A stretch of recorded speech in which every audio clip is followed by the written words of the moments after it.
After months of legal drama, Elon Musk has completed his $44 billion deal to buy Twitter. And, like a lot of what Musk does, his path to owning his favorite social network wasn't exactly straightforward. It's no secret Musk is one of Twitter's most prolific users. He has more than 100 million followers and tweets almost constantly. He tweets about his companies, SpaceX and Tesla, but also memes and 420 jokes. But it wasn't until recently we learned Musk wanted to exert an even bigger influence on the platform. This spring, he spent nearly $3 billion quietly amassing a 9.2% stake in the company. Almost overnight, he was Twitter's largest shareholder. Inside Twitter, the investment immediately prompted concerns he was gearing up for a hostile takeover. The company decided to offer him a seat on its board. And for a few days, it seemed like he would join. But the day his appointment was supposed to become official, Twitter said Musk had declined to join after all. 3 days later, Musk changed his mind again. He didn't just want a piece of Twitter, he wanted the whole company, and offered to buy it for $54.20 a share. In public, Musk was already talking about his plans for the company. He wanted to loosen its moderation rules and open source its recommendation algorithms.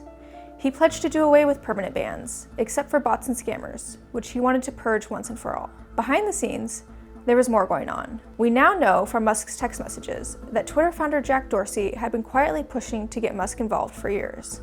Dorsey, who has said Twitter shouldn't be a company at all, thought Musk could fix what he couldn't. The two exchanged ideas for weeks before Musk made his offer. Meanwhile, Musk got more and more frustrated with Twitter's board and its CEO, Parag Agrawal. When Agrawal told Musk his tweets questioning if Twitter was dying weren't helpful, Musk grew angry and said talking to him was a waste of time. Unsurprisingly, Twitter's leadership wasn't excited about Musk's offer at first. In fact, the company's board seemed like they might try to fight the takeover. But then Musk secured billions of dollars in financing from banks and investor friends. And $44 billion was just too good to turn down. 11 days later, Twitter's board accepted the offer. Twitter would be a private company, and Musk would be in control, the company told employees. Then Musk started tweeting about bots. Bots and fake accounts have long been a major annoyance for Musk. Bots constantly jam up his replies. Crypto scammers impersonate him. One even hacked his account. Cleaning out Twitter's bots was one of his main goals for buying the company, he said. But as their lawyers worked to close the deal, Musk began demanding Twitter provide more details about just how many bots were on the platform. Twitter has said for years that bots make up less than 5% of all users. Musk, who sees far more bots than most, wasn't convinced. He said the deal was now temporarily on hold. He demanded more detailed data from Twitter about bots. Twitter complied, and Agrawal even tried to publicly explain how it deals with spam and fake accounts. But Musk was unmoved. He responded to Agrawal's tweets with a poop emoji. It had now been nearly 3 months since Twitter accepted Musk's offer, and Musk was now publicly accusing the company of lying. He wanted out. But Twitter now needed Musk. The company's stock was tanking, and it was worth far less than the $44 billion Musk had agreed to pay. Twitter sued. The lawsuit pitted Twitter against Musk in Delaware's Chancery Court. A 5-day trial was scheduled for October. Twitter, whose shareholders had approved the buyout, wanted to force Musk to honor his agreement. Musk, who had agreed to the deal without due diligence, said Twitter had misled him. Then, days before the trial was scheduled to start, and not long after embarrassing text messages were published in court documents, Musk agreed he would buy the company after all.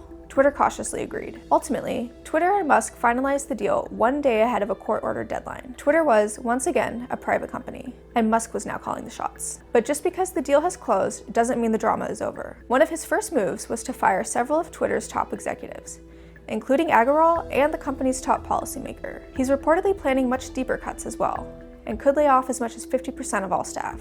Musk also has big plans to change the platform itself. He wants to form a moderation council to weigh in on content policies. And he's likely to reverse many previous suspensions, including Donald Trump's.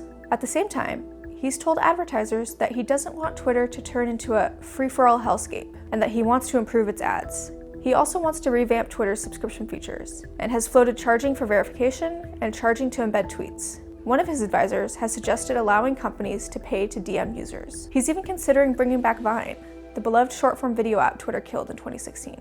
And while we don't yet know how many of these ideas may actually happen, it's clear Musk intends to use his experience as Twitter's most famous user to reshape the platform. As always, hit subscribe for more news from Engadget.